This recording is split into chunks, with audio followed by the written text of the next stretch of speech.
Welcome to the Able Podcast, where we open our throat chakras and discuss the cycles of life, transformative experiences, and cover the depths of individual spiritual journeys.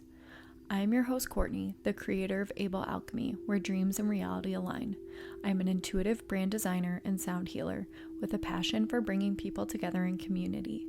Thank you for pressing play.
Hello, and welcome to another episode of the Able Podcast. I'm your host, Courtney. Today, we're going to be doing a bit of a solo episode. I have been wanting to talk about this topic for a very long time. I brought it up a long time ago on my Instagram account before I even knew I was doing a season 2. I had talked about how I wanted to address burnout and overwhelm in my own life. This is a topic that I was fully engulfed in for a really long time. And when I kept bringing it up, I was deep in it. And I couldn't talk about it because I was going through it. And now I feel like I have come out on the other side and I have a lot to say about it. So today, I'm really excited to talk about the concepts or the time of being super burnt out and overwhelmed in life, in motherhood, in all things. I'm going to speak on my own experiences. I'm sure you all have your own versions of burnout and overwhelm, but maybe you can relate to something in here.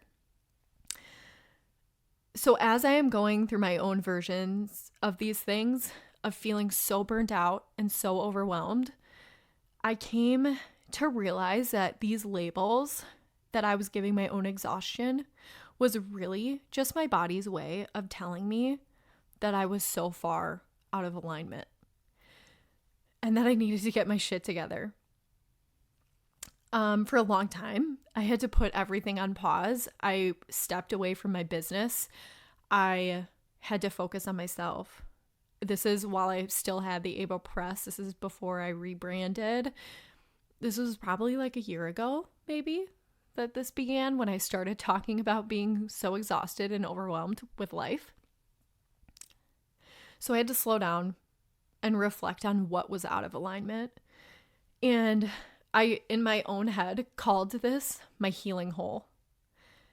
Instead of being burnt out or overwhelmed, I reframed it within myself, switched up my mindset, and told myself to go into my healing hole and reflect on what's not working.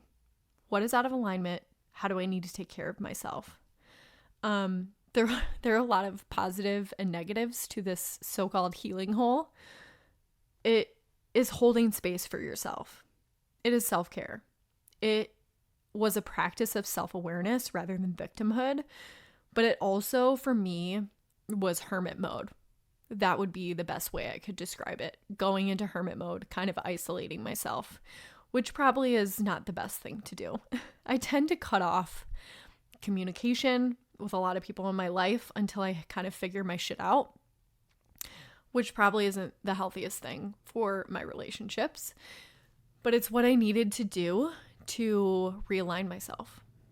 So, what did I do in the healing hole? Let's get into it. My recent experience started, it was probably last October. So yeah, almost like a full year ago.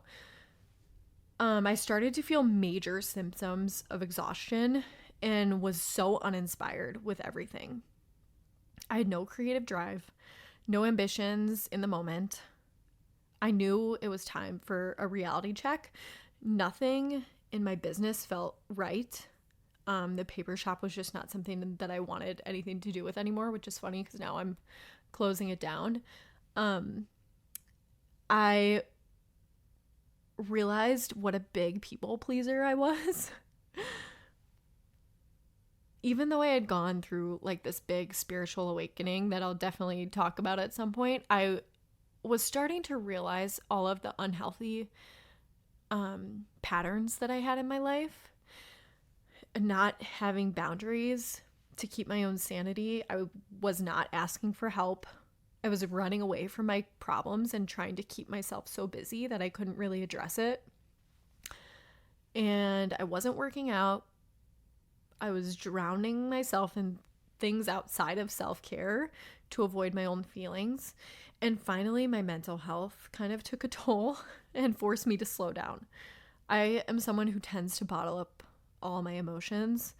I'm a Capricorn moon, if that means anything to you. I really keep it all strapped to my chest and have a really hard time expressing my emotions, but I'm working on that. So things that I learned while I was in my hermit healing hole. Self-care is so important. I cannot say that enough. I needed to fill my own cup before I could fill anyone else's. This is literally the most important thing that came out of my reflection time. Taking time for myself without worrying how it would affect anyone else. Because I tended to do that a lot. I would think about how everyone else would feel about my own actions instead of doing what I wanted to do. Because in the end of the day, if I am energized by activities that support my mental health, then I have so much more space to hold for everyone else in my life. The next thing I learned is boundaries, and people pleasing need to stop. I'm sure a lot of you can relate to this. I learned how to say no in my healing hole to anything that I didn't want to do, and began to analyze why I was doing certain things. Were they for me, or were they to make sure that I don't upset other people, or to make other people happy and feel good rather than upsetting someone? I really was kind of like digesting and analyzing my own actions during this time.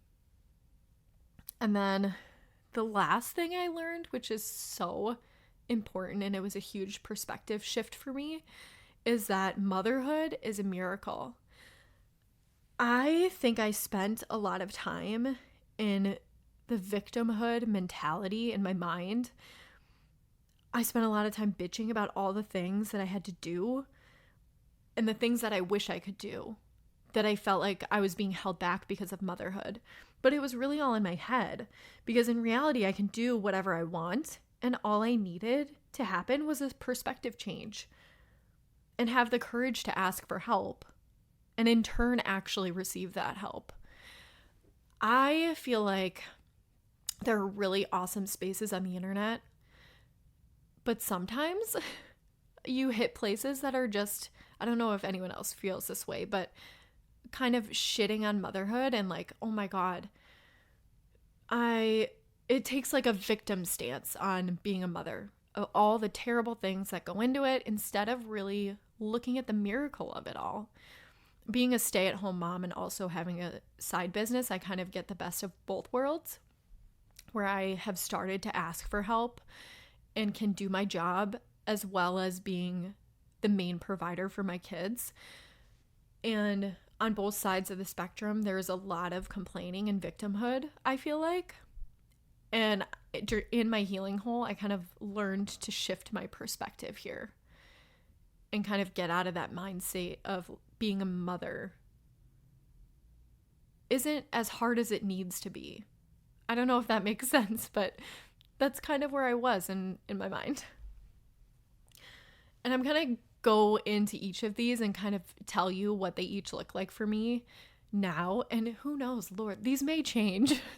But right now, I feel like I'm in a really good place. And this is what I'm doing. And I thought I would share it with you guys.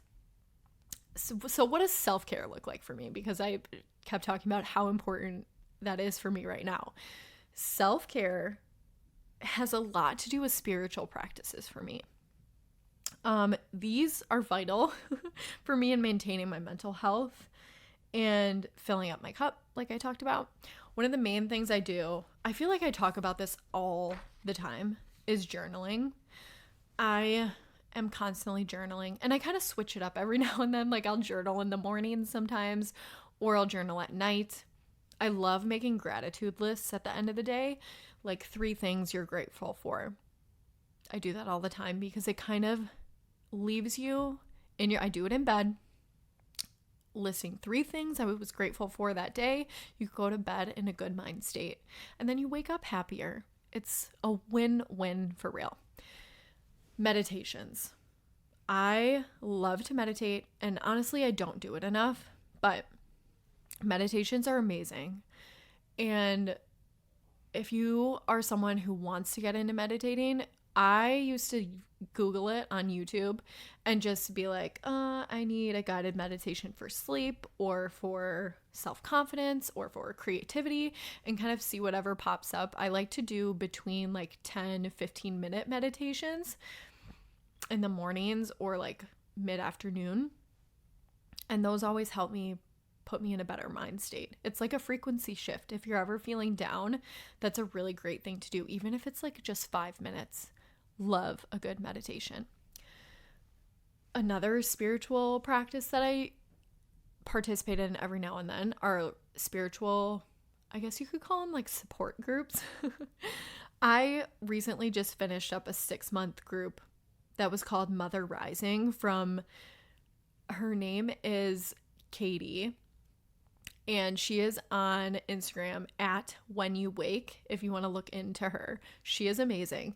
I took a 6-month, it was like mini series support group with her and like 4 other women. It was incredible. You meet with them. It was like every other week. And I also had solo meetings with her. I'm hoping to have her on the podcast soon so that we could talk about that experience as well. But just chatting about life, having like-minded people to talk to about spirituality was everything. And we also did meditations in those courses, but it was such amazing time to reflect on life, on my own spirituality, where I'm going, where I'm at. It was amazing. Truly the best form of medicine, in my opinion. I also love reading spiritual like growth books.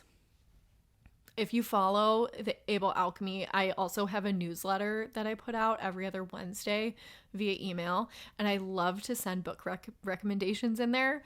But obviously, one of the best books I ever read was Signs. I talk about it all the time.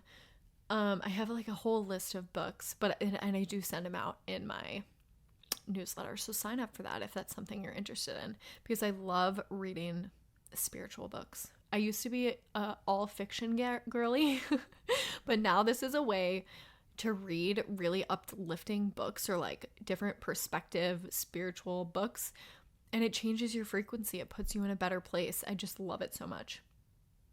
And another thing that is spiritual, but I don't know if you would consider it spiritual, but it's embodiment and self-expression. I am really trying, I guess this podcast could be an example, expressing myself, my thoughts, my feelings, my passions. And this is a tool for that. Being able to do that is like medicine for my soul. So that's kind of like my spiritual practices in a nutshell. Helps my mental health, self-care, love it, love to see it, here for it.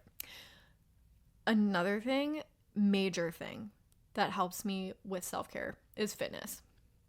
I have never thought of myself as like a fitness girly. I guess that's not true. I danced my whole life. So ever since I was like 4 years old, I was in ballet, jazz, hip hop classes. I did pointe. I have been dancing almost my whole life up until college. And then after college, I stopped. And then I put on a bunch of weight.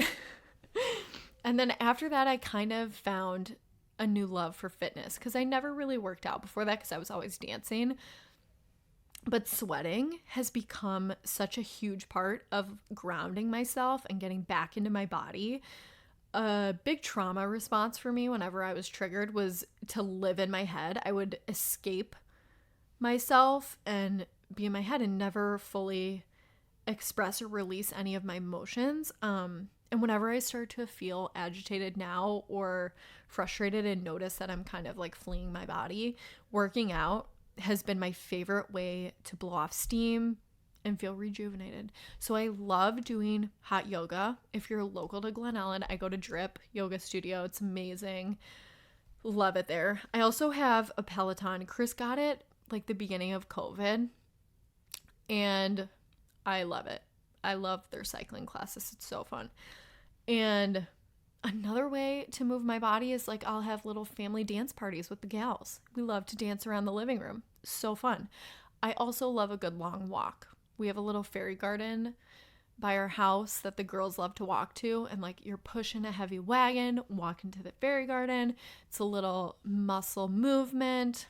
It's amazing. So just sweating it out has helped with my self-care so much. I'd love to know what you guys do. So the next big category there after that was boundaries. And what do boundaries look like for me? I had spent a long time working on this while I was in my healing hole.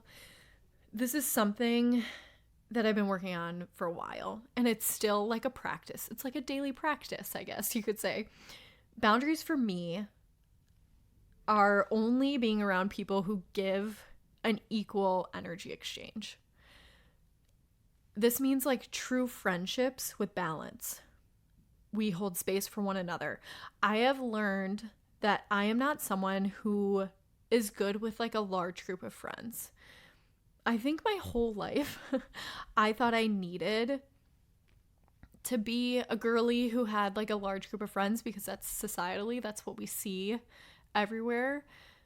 But instead, I really learned that I need quality over quantity. Genuine people in my life who are willing to cheer me on, and in turn, I will cheer them on in all areas of their life. This has been a lesson that has come to me in many different forms and in different times, the importance of true friendship. And I really have not had deep friendship connections centered around good intentions until recently. A part of this has to do with like my own inner healing. I don't think I was ever open to true friendships.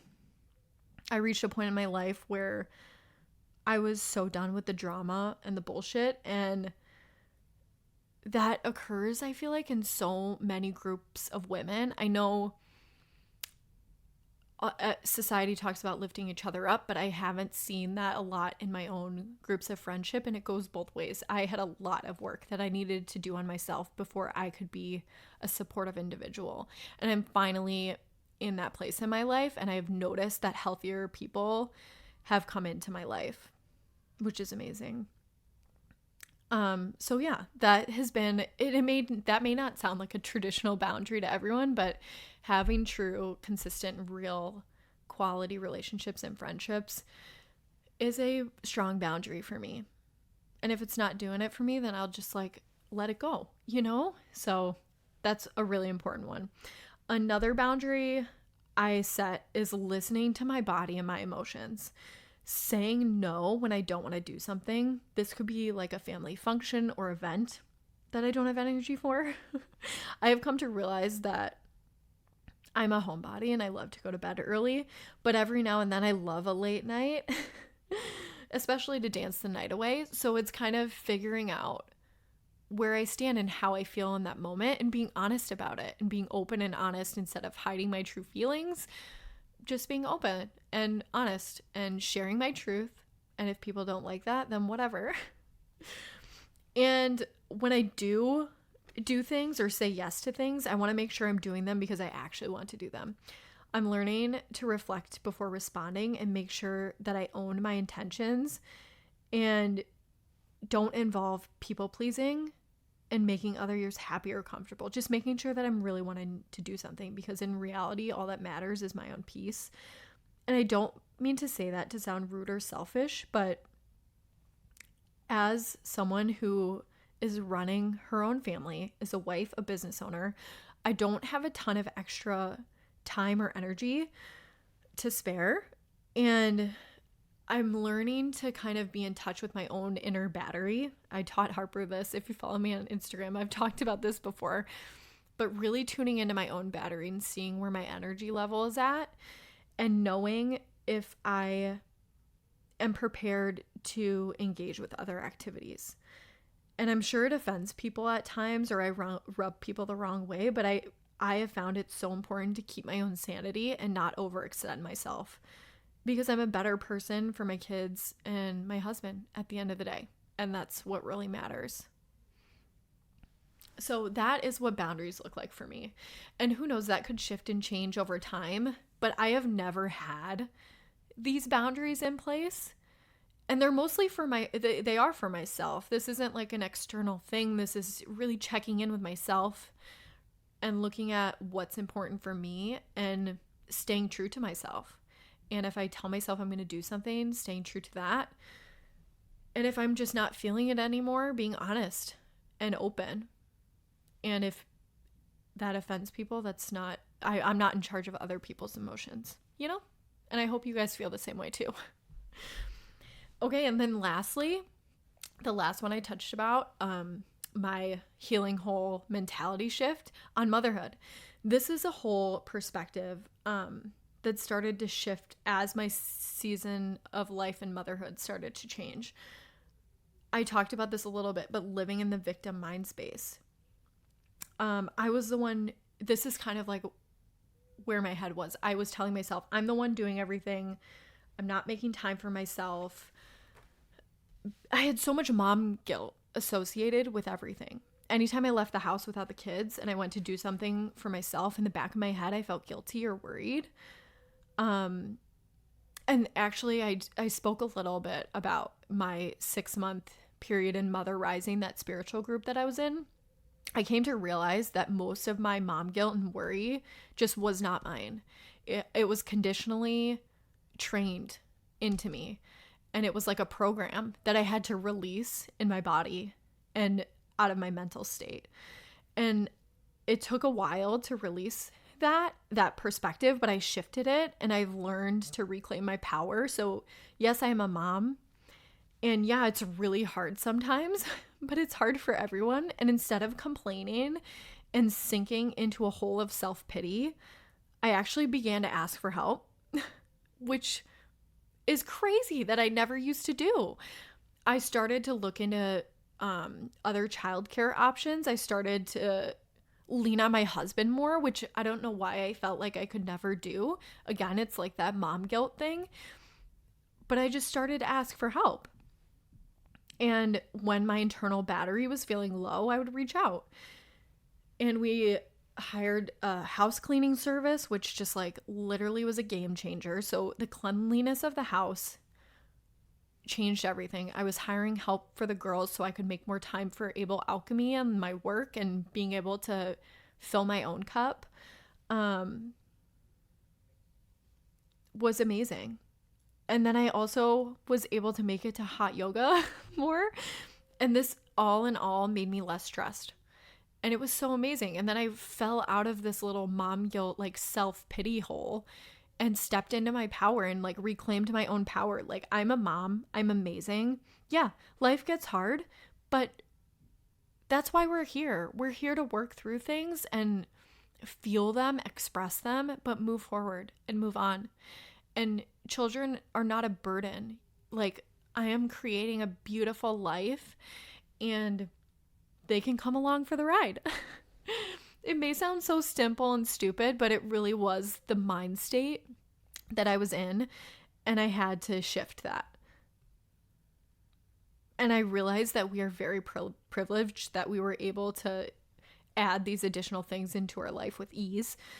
But I manifested a lot of these things for myself, and I can't even begin to tell you how happy I am in this moment. Doing that inner work and releasing that mom guilt was key for me. And if I could give one piece of advice here, it would be to write down your ideal life. Write it all down, as dumb as that may sound, but write it down without any guilt. Like, what do you want to do in a day? What do you want in your daily routine? What do you want to be doing with your kids that will bring you joy? And then how can you bring tiny pieces of those aspirations into your daily life now? Just tiny little things. Like, how can you make small adjustments to step into this new version of yourself that you want to be in? And what can you do to work to release some of that mom guilt? Because that is such key, and that was huge for me. Like, just stepping into that over time. So I don't know if any of that is helpful for you all, but these are just little mind shifts that I had to do in myself and all of these inner work. And it's kind of just scratching the surface. But overall, I took this time out in my healing hole and took a journey within, and I wouldn't change it for the world. I came out of that hole a new person with a new vision. I rebranded my entire business to realign with my goals and passions. I started to express myself more freely and live in my true purpose. It is definitely a daily practice to stay in alignment, but one that I am committed to. Can I promise myself that I won't go back in the healing hole? No. It's such like a polarity to even think about. Like, I won't even say that I'm burnt out or overwhelmed anymore. It is just the matter of fact, your body is telling you you are out of alignment.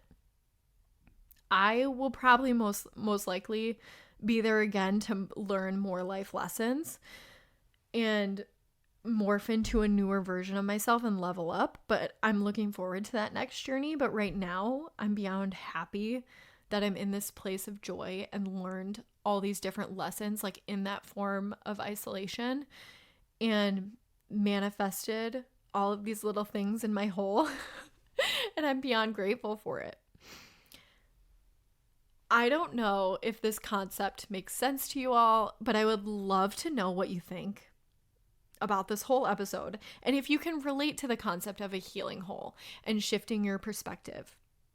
Let me know. If you're on Instagram, we can chat about it. Let me know what you think, or if you have different feelings completely about burnout and overwhelm altogether, because I would love to hear your thoughts and your voice, because I know that these emotions and these experiences are different for everyone. But this is just what I went through and what I experienced over a longer period of time of like keeping to myself and reworking my internal systems and programs of how I was feeling and what needed to change in my life, and kind of taking action towards this new version of myself where I'm at now. please just let me know what you feel or how you feel about these subjects, because I would love to know. I love talking about this stuff. And thank you so much for listening. I know this is a little bit of a different episode, but I wanted to share my experience on this. And let me know what you think. I'm so excited to see you guys next time. I have a really fun guest on shortly after this, talking about grief. So thank you guys so much for tuning in. Let me know what you think. Love you all. See you next time. Bye-bye.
To learn more about Able Alchemy, visit us on Instagram at Able Alchemy or visit www.ablealchemy.com.